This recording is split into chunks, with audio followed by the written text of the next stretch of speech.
मित्र हो नमस्कार. मी सूर्यकांत डोळसे, पाटोदा, जिल्हा बीड, आपल्यासाठी सादर करतोय माझी एक वात्रटिका.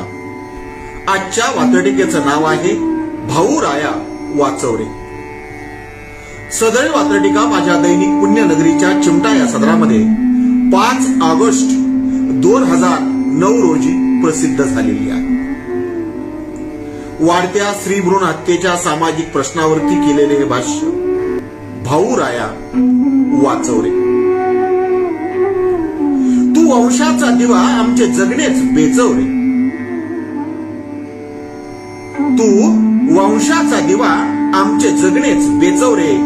वेड्या बहिणीची नवी मागणी भाऊ राया वाचवरे. वेड्या बहिणीची नवी मागणी भाऊ राया वाचवरे. तू वंशाचा दिवा आमचे जगणेच बेचवरे. तू वंशाचा दिवा आमचे जगणेच बेचवरे. वेड्या बहिणीची नवी मागणी भाऊ राया वाचवरे. वेड्या बहिणीची नवी मागणी